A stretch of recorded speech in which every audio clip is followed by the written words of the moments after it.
बहुत समय पहले की बात है। भरतपुर नामक गांव में चंदन नाम का एक लड़का रहता था। वो स्वभाव से बहुत आलसी था, परंतु उतना ही वो भोला भाला भी था। वो दिन भर कोई काम नहीं करता था, बस सारा दिन खाना और सोना ही उसकी आदत थी। उसके परिवार के सदस्य भी उसे जब काम करने के लिए कहते तो वो बहाना बनाता। ऐसे ही एक दिन, अरे चंदन, जब देखो तब सोया रहता है, आलस छोड़ और जाकर कोई काम कर। तेरा भाई लाखन सही कह रहा है चंदन, तुझे कोई काम ढूंढना चाहिए। कब तक तेरा भाई अकेले मेहनत करता रहेगा? आप सबके ताने सुन सुनकर तो मैं तंग आ गया हूँ। कोई तो स्थान होगा जहाँ मुझे बिना कोई काम किए भोजन मिलता रहे। अब मैं कुछ दिनों के लिए गांव से बाहर घूमने जा रहा हूँ।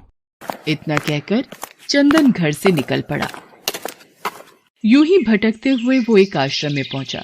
वहां उसने देखा कि आश्रम में एक गुरुजी हैं और उनके साथ उनके शिष्य, जो बस मंदिर की पूजा करते हैं और कोई काम नहीं करते। उसने मन में सोचा, यहाँ तो कोई काम धाम नहीं, बस पूजा ही तो करनी है। अगर मैं यहाँ रहने की व्यवस्था कर लूँ तो मेरे लिए बहुत बढ़िया बात हो जाएगी। एक बार पूछ लेता हूँ। प्रणाम गुरुजी, मैं दूर गांव से आया हूँ। अगर आपको कोई परेशानी न हो तो क्या मैं यहाँ कुछ दिन आपके आश्रम में रह सकता हूँ? हाँ, क्यों नहीं, तुम इस आश्रम में अवश्य रुक सकते हो। लेकिन गुरुजी, मैं कोई काम नहीं कर सकता हूँ। पता नहीं काम करने के नाम पर मुझे आलस घेर लेता है। तो यहाँ कोई काम नहीं करना है, बस पूजा करनी होगी। ठीक है गुरुजी, वो तो मैं कर लूंगा। उस दिन से चंदन गुरुजी के आश्रम में रहने लगा। न कोई काम न कोई धाम, और समय पर खाने को भोजन भी प्राप्त हो जाता था। इसलिए चंदन पूजा पाठ पूरी लगन से करता था और प्रभु भक्ति में भजन गाता था। ऐसे ही चंदन को आश्रम में रहते महीना भर हो गया था। एक दिन चंदन पूजा पाठ के सभी कार्य करके जब भोजन करने रसोई में गया। अरे, आज तो रसोई में खाने की कोई तैयारी ही नहीं है।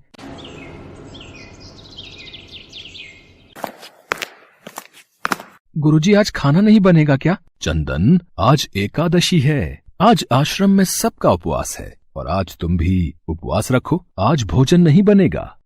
नहीं गुरुजी, अगर मैंने उपवास कर लिया तो कल का दिन नहीं देख पाऊंगा। मैंने कभी भी उपवास नहीं रखा और मैं उपवास नहीं रख सकता। मैं तो बिल्कुल भूखा नहीं रह सकता। मुझे तो बहुत भूख लगती है। ठीक है चंदन, अगर तुम्हें उपवास नहीं रखना तो तुम मत रखो, पर खाना भी तुम्हारे लिए कोई और नहीं बनाएगा। तुम्हें अपना खाना स्वयं बनाना पड़ेगा। चंदन तो स्वभाव से निरा आलसी था। उसे तो बस बैठकर खाने की आदत थी, पर भूख भी तो शांत करनी थी। मरता क्या न करता। गया रसोई में। लकड़ी, आटा, तेल, घी, सब्जी लेकर चंदन अभी खाना बनाने बैठा ही था, तभी गुरुजी आ गए। चंदन, तुम आज नदी के उस पार जाकर रसोई बना लो, और जब तुम भोजन बना लोगे तो राम जी को भोग जरूर लगा लेना। ठीक है गुरुजी, मैं भोजन तैयार करके भोग लगा दूंगा। अब मैं चलता हूँ। चंदन ने नदी पार पहुंचकर पहली बार जैसे तैसे खाना बनाया। ये भोजन बनाना तो कितना मुश्किल कार्य है। चलो, जैसे तैसे बन ही गया। अब जल्दी से खा लेता हूँ। बहुत जोरों की भूख लगी है। पर याद आया, गुरुजी ने कहा था कि भोजन करने से पहले राम जी को भोग लगाना है। आओ मेरे राम जी, भोग लगाओ जी। प्रभु राम आइए, श्री राम आइए, मेरे भोजन का भोग लगाइए। अरे, मेरा भजन भी समाप्त हो गया। भोजन ठंडा हो रहा है, पर भगवान तो आए नहीं। जब कोई नहीं आया तो चंदन बेचैन हो गया कि यहाँ तो भूख लग रही है और राम जी आ ही नहीं रहे। भोला मानस जानता नहीं था कि प्रभु साक्षात तो आएंगे नहीं, पर गुरुजी की बात मानना जरूरी है। पर चंदन भी अपनी बात पर डटा रहा। देखो प्रभु राम जी, मैं समझ गया कि आप क्यों नहीं आ रहे हो। मैंने रूखा सूखा बनाया है और आपको तर माल खाने की आदत है। आप इसीलिए नहीं आ रहे ना? तो सुनो प्रभु, आज आश्रम में भी कुछ नहीं बनाया। सबका एकादशी का व्रत है। खाना हो तो ये भोग ही खा लो।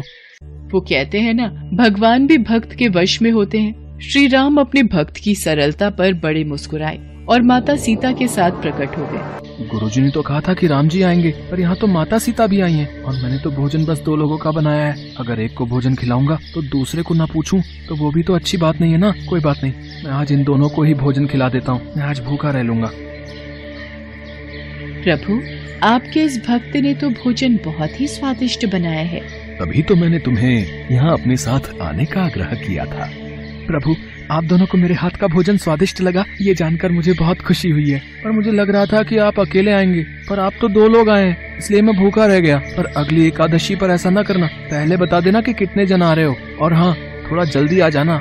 भगवान राम चंदन की भोली भाली बातों को सुनकर मुस्कुराने लगे और माँ सीता के साथ प्रसाद ग्रहण करके चले गए। अगली एकादशी तक चंदन सब भूल गया। उसे लगा कि प्रभु ऐसे ही आते रहेंगे और प्रसाद ग्रहण करते रहेंगे, इसलिए उसने किसी को भी ये बात नहीं बताई। फिर एकादशी आई तो चंदन सोच में पड़ गया। कहीं ऐसा ना हो कि आज भी 2 लोग पधारे तो फिर मैं भूखा रह जाऊं, इसलिए आज मैं पहले से ही 3 लोगों का भोजन बना लूंगा।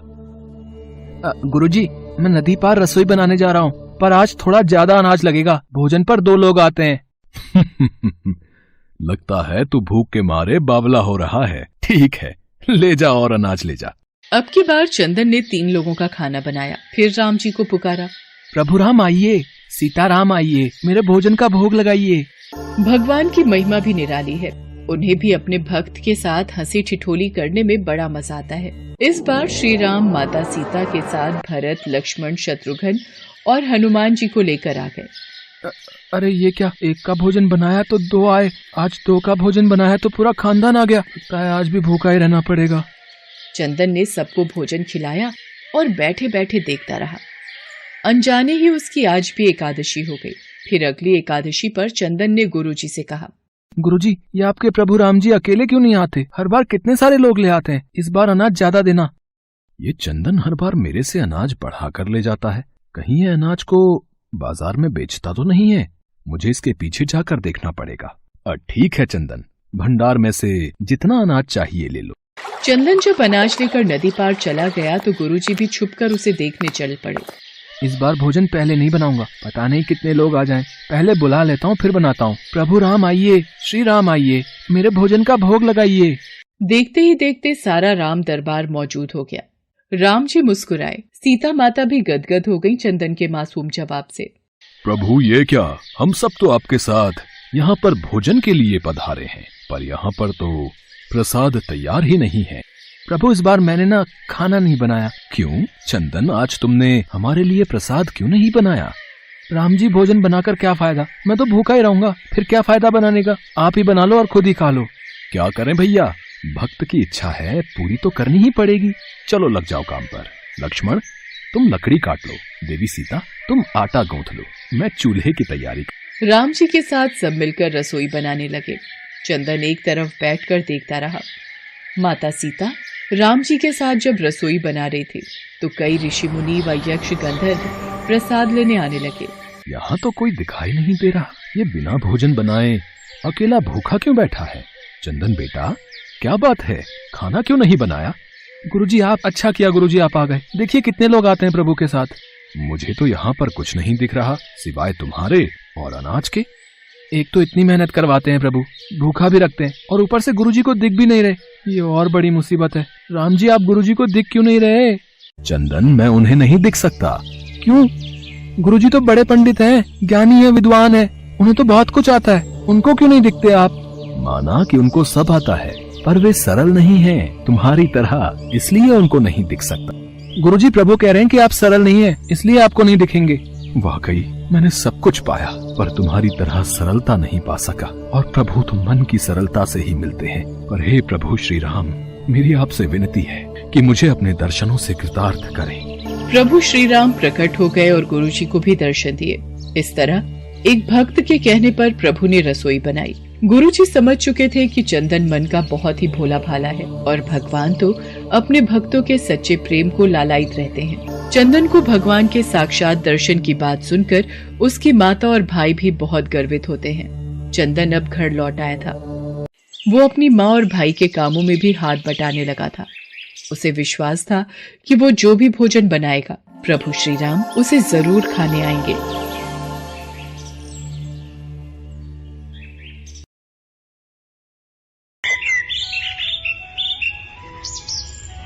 सदियों पहले की बात है। एक बार समस्त श्रेष्ठगण और विद्वान पंडित ऋषि मुनि के लिए एक सभा आयोजित होती है, जिसमें महर्षि वशिष्ठ, महर्षि विश्वामित्र और नारद जैसे महान विद्वान शामिल होते हैं। वो सभी आपस में इस बात पर चर्चा करते हैं कि भगवान राम का नाम स्वयं राम के अस्तित्व से बड़ा है। उसी सभा में भगवान राम के परम भक्त हनुमान जी भी मौजूद होते हैं। हनुमान जी उन सब की बातों को बड़े गौर से सुन रहे होते हैं। तभी नारद हनुमान की तरफ देखते हैं और मन ही मन सोचते हैं, राम का नाम स्वयं राम के अस्तित्व से बड़ा है और इस बात को तो मैं सिद्ध करके ही रहूंगा। कुछ देर बाद सभा का समापन होता है। सभी ऋषिगण वहाँ से प्रस्थान के लिए खड़े होते हैं तो हनुमान जी सबके अभिनंदन के लिए खड़े होते हैं। तो नारद जी हनुमान के पास आते हैं और उनसे कहते हैं, नारायण नारायण, क्या बात है हनुमान जी, आप सभी ऋषि गणों का कितना आदर करते हैं। जैसे ही सभा समाप्त हुई आप उनके अभिनंदन के लिए उठ खड़े हुए, लेकिन एक बात आपको अजीब नहीं लगती? कौन सी बात देव ऋषि जी, आप स्पष्ट शब्दों में कहिए कि आप कहना क्या चाहते हैं। ऋषि विश्वामित्र तो एक राजा है और फिर एक राजा का ऋषि के रूप में अभिनंदन कैसा? मुझे तो ये बात ठीक नहीं लगती। हनुमान जी देव ऋषि नारद की इस बात को भली भांति समझ जाते हैं कि वो क्या कहना चाहते हैं। इसलिए जब सभी ऋषिगण वहाँ से प्रस्थान करते हैं तो हनुमान जी हाथ जोड़कर उन सब का अभिनंदन करते हैं। लेकिन ऋषि विश्वामित्र के जाने पर वो ऐसा नहीं करते, जिससे इसे अपना अपमान समझकर ऋषि विश्वामित्र बहुत क्रोधित हो जाते हैं और वो चिल्लाते हुए राम के पास जाते हैं और कहते हैं, हे राम, तुम्हारे भक्त हनुमान ने मेरे अलावा सभी ऋषि गणों का अभिनंदन किया और जानबूझकर मेरी अनदेखी की। इसका दंड तो उसे मिलना ही चाहिए। ऋषि विश्वामित्र भगवान राम के गुरु थे, जबकि हनुमान उनके प्रिय भक्त। उनके लिए दोनों ही महत्वपूर्ण थे, मगर इस संसार में गुरु का स्थान तो सबसे ऊंचा होता है। इसलिए राम विश्वामित्र के शब्दों की अवहेलना नहीं कर सकते थे। काफी सोच विचार करने के बाद राम विश्वामित्र जी से कहते हैं, हे गुरुदेव, आप ही बताएं कि इस अवहेलना के बदले हनुमान को क्या दंड दिया जाए।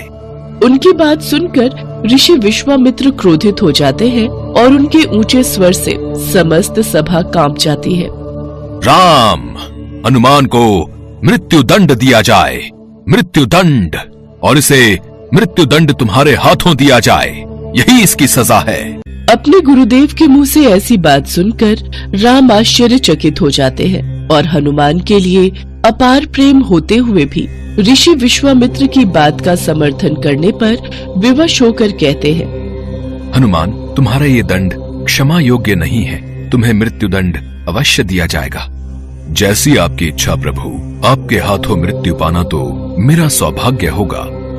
श्री राम अपने गुरुदेव की बात का मान रखते हुए हनुमान को मृत्यु दंड देने के लिए तैयार हो जाते हैं और हनुमान जी असमंजस में पड़ जाते हैं। मगर तभी नारद उनके पास आकर कहते हैं, नारायण नारायण, राम भक्त हनुमान, मेरी मानो तो राम नाम में लीन हो जाओ। हो सकता है उनके नाम में लीन होने से स्थिति में परिवर्तन हो जाए। नारद की बात मानकर हनुमान जी जंगल के बीचों बीच एक पेड़ के नीचे बैठकर राम नाम का जप करने लगते हैं। जय श्री राम, जय श्री राम, जय श्री राम, जय श्री राम, जय श्री राम। हनुमान राम नाम में विलीन हो जाते हैं और उधर राम हनुमान को मृत्यु दंड देने के लिए वहाँ उपस्थित हो जाते हैं। विधि का विधान भी कितना अजीब है। जो अपार स्नेह का भागी है, आज उसी को मृत्यु दंड देने को विवश हूँ। भगवान राम ख्यालों में खोए हुए ही होते हैं कि तभी उन्हें अपने गुरु विश्वामित्र के अपमान का स्मरण हुआता है और वो क्रोधित अवस्था में आकर अपना बाण निकालकर हनुमान की तरफ छोड़ देते हैं, किंतु उनके बाणों का हनुमान पर कोई असर नहीं होता। ये कैसी विडंबना है, मेरे सभी बाण निष्क्रिय क्यों हो रहे हैं? हनुमान आंखें बंद करके लगातार राम नाम का जप किए जा रहे थे। राम अपनी हर बलशाली शक्तियों का प्रयोग करके थक जाते हैं, किंतु वो हनुमान का बाल भी बांका नहीं कर पाते। राम आश्चर्यचकित होकर कहते हैं, कुछ भी हो हनुमान, लेकिन तुम्हें मृत्यु दंड तो मैं देकर ही रहूंगा। अपने गुरुदेव को दिए वचन का पालन मुझे करना ही होगा। इतना कहते ही राम अपना ब्रह्मास्त्र निकालते हैं और उसका प्रयोग करने लगते हैं। वो जैसे ही ब्रह्मास्त्र का प्रयोग करते हैं तो तीनों लोकों में हाहाकार मच जाता है। जमीन से ज्वालामुखी फूट पड़ती है, सागर में ऊंची ऊंची लहरें उठ खड़ी होती है, पर्वत ढह कर गिरने लगते हैं, जंगल में आग लग जाती है। जीव जंतु प्राणी सभी अपनी जान बचाने के लिए संघर्ष करने लगते हैं।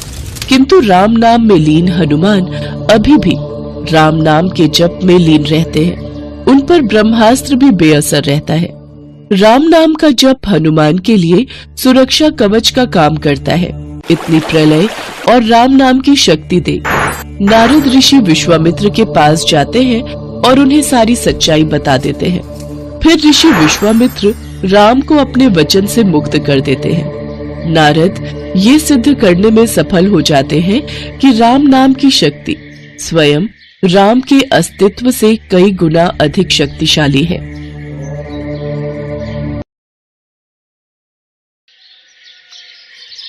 पौराणिक युग में कई ऐसे भक्त थे जिनके लिए स्वयं भगवान धरती पर उतरते थे और उन्हें अपना आशीष देकर स्वयं को गौरवान्वित मानते थे। ऐसी ही एक भक्त थी शबरी।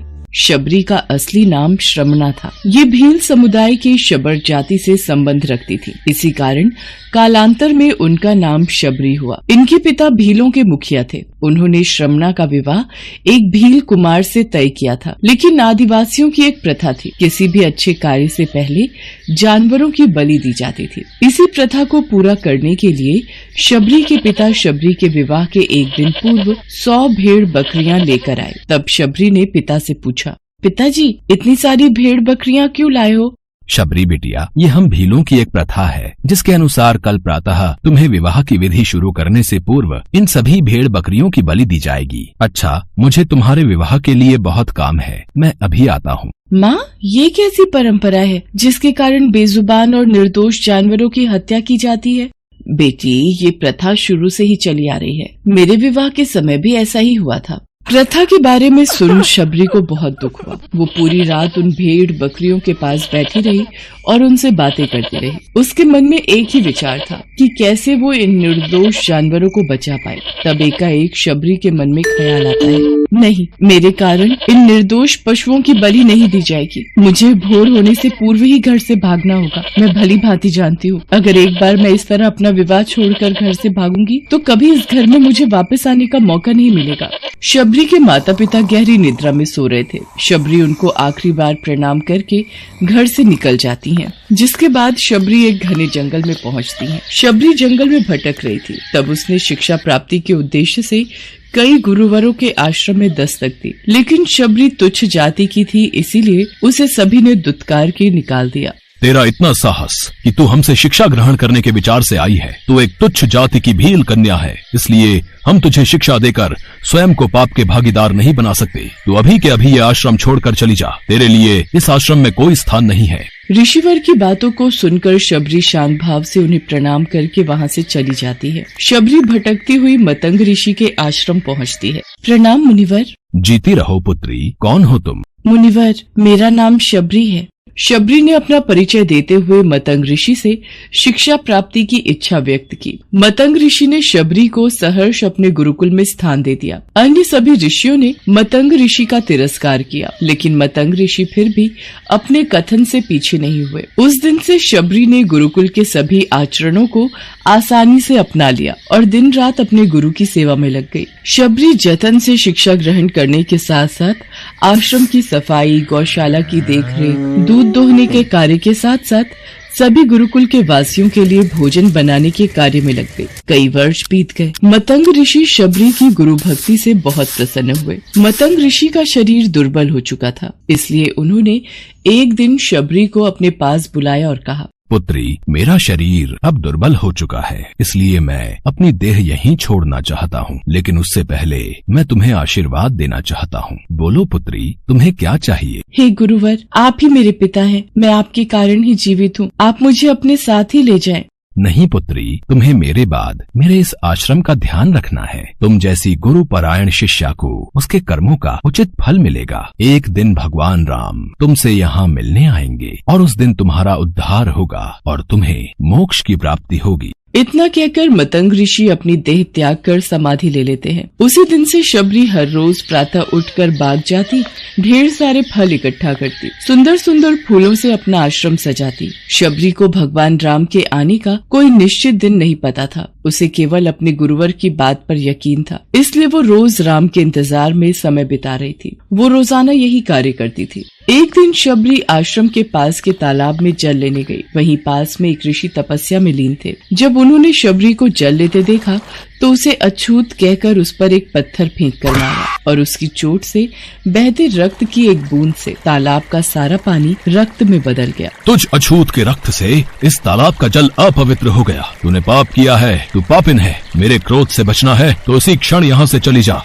ऋषि के कटु वचन सुनकर शबरी रोती हुई अपने आश्रम में चली गई। उसके जाने के बाद ऋषि फिर से तप करने लगे। उसने बहुत से जतन किए लेकिन वो तालाब में भरे रक्त को जल नहीं बना पाया। उसमें गंगा, यमुना सभी पवित्र नदियों का जल डाला गया लेकिन रक्त जल में नहीं बदला। कई वर्षों बाद जब भगवान राम सीता हरण के बाद उनकी खोज में वहाँ आए, तब वहाँ के लोगों ने भगवान राम को बुलाया और आग्रह किया कि वे अपने चरणों के स्पर्श से इस तालाब के रक्त को पुनः जल में बदल दे।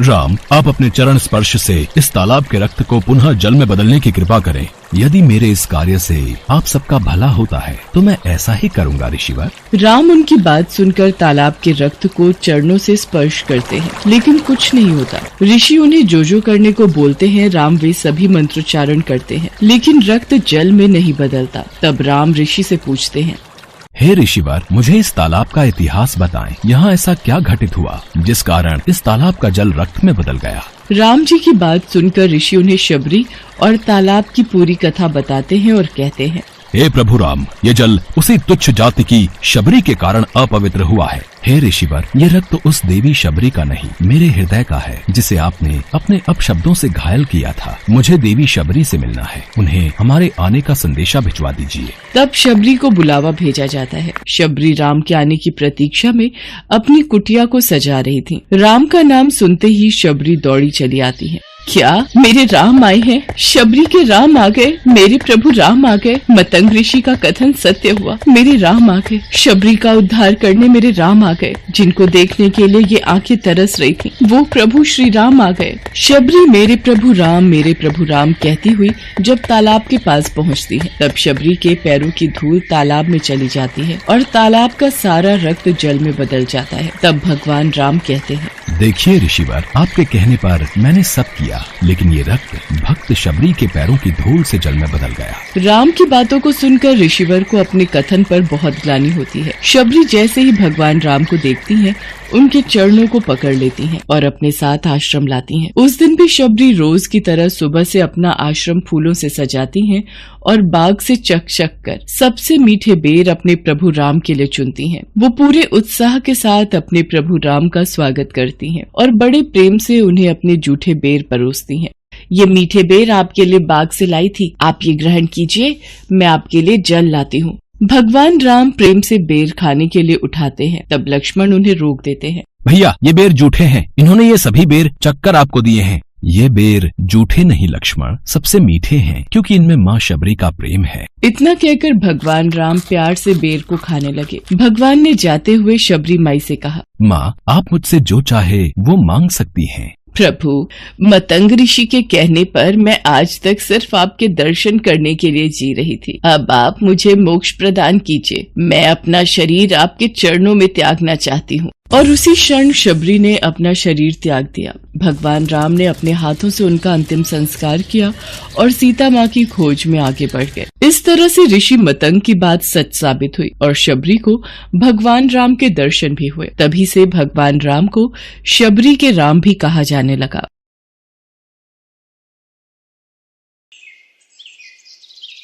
पौराणिक कथाओं के अनुसार भगवान राम ने त्रेता युग में सारे कार्य संपन्न कर लिए थे और उनकी सारी लीलाएं समाप्त हो चुकी थी। धरती पर उनके जीवन की अवधि भी समाप्त होने का समय आ चुका था। लेकिन समय समाप्त होने के बाद भी मृत्यु के देवता यमराज भगवान राम के समीप उनके प्राण हरने नहीं आ पा रहे थे, क्योंकि रामदूत हनुमान भगवान राम के प्राण रक्षक थे, जो स्वयं महाकाल का एक रूप है और महाकाल से उनके आराध्य भगवान राम के प्राण छीनने की हिम्मत ना तो किसी काल में थी और ना ही किसी अन्य देवता में। काल चक्र और समय चक्र को आगे बढ़ाने के लिए भगवान राम की मृत्यु होना जरूरी था। ऐसे में भगवान राम ने एक उपाय निकाला और अपनी एक अंगूठी महल के किसी छेद में गिरा दी और हनुमान जी से बोले, हनुमान, मेरी प्रिय अंगूठी धरती में वहां उस छेद में चली गई है। क्या तुम पाताल लोक से मेरी अंगूठी ढूंढ कर ला सकते हो? प्रभु, बस इतनी सी बात। मैं अभी जाता हूं और शीघ्र ही आपकी अंगूठी लेकर आता हूं। हनुमान जी अंगूठी ढूंढने पाताल लोक में चले गए। वो अंगूठी को पकड़ने जाते और वो और नीचे चली जाती। हनुमान जी पाताल लोक में पहुंचे। वहां वो नागों के राजा नागराज से मिले। नागराज ने उन्हें अंगूठियों से भरा एक कक्ष दिखाया। इस कक्ष में बहुत सारी अंगूठी रखी हुई हैं। आप प्रभु राम की अंगूठी ढूंढ सकते हैं। यहाँ तो बहुत सी अंगूठियां पड़ी हैं। इनमें से प्रभु राम की कौन सी है, ये मुझे देखना होगा। राम जी की युक्ति काम आ गई। हनुमान जी अंगूठी ढूंढने लगे। इसमें उन्हें काफी समय लग गया।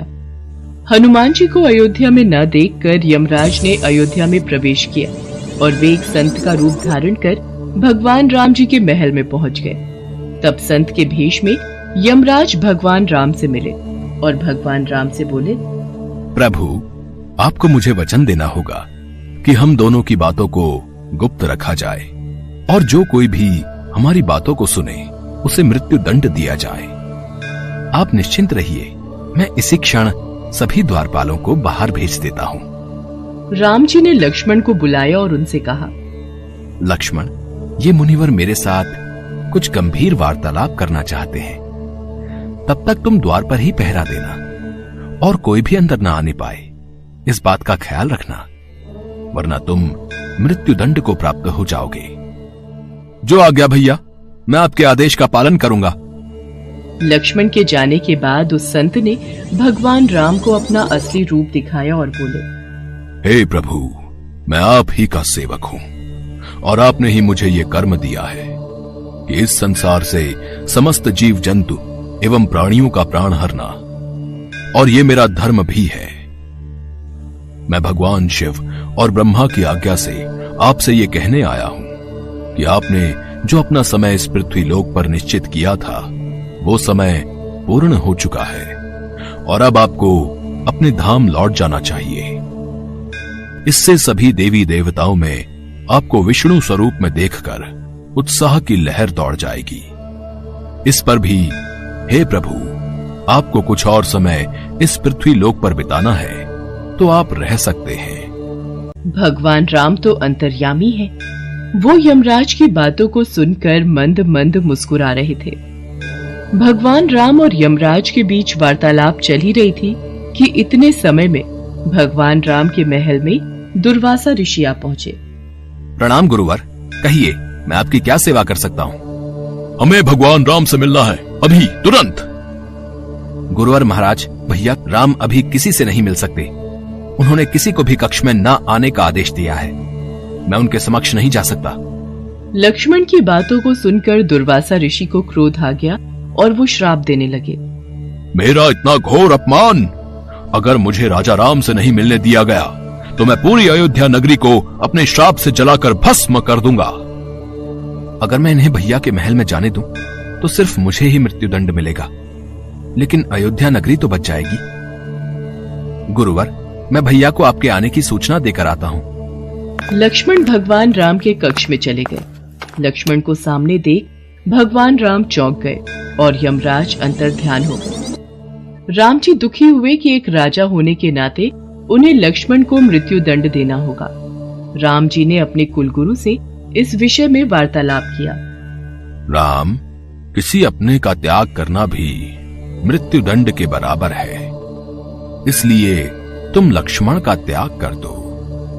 लक्ष्मण ने गुरुदेव और राम जी के बीच हुआ वार्तालाप सुन लिया और वे श्री राम से बोले, भैया आप मेरा त्याग मत करना, मैं ये सहन नहीं कर पाऊंगा। आपके वचन का पालन करते हुए मैं स्वयं ही अपने शरीर का त्याग कर दूंगा। लक्ष्मण ने अपने भ्राता श्री राम का वचन निभाने के लिए अयोध्या की सरयू नदी में समाधि लेकर शेषनाग का रूप ले लिया और फिर भगवान विष्णु के निवास स्थान क्षीर सागर में जाकर उत्पन्न हो गए। उसके बाद भगवान राम भी लक्ष्मण के वियोग में थे। उन्होंने भी सरयू नदी में जाकर जल समाधि ले ली और अपने परम धाम को चले गए।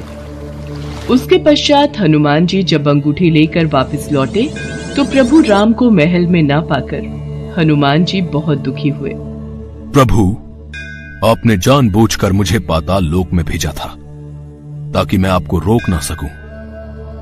प्रभु, आपकी आज्ञा पाकर मैं धरती पर ही रहूंगा और जहां कहीं भी आपके नाम का भजन और कीर्तन होगा वहां मेरी कृपा हमेशा बनी रहेगी।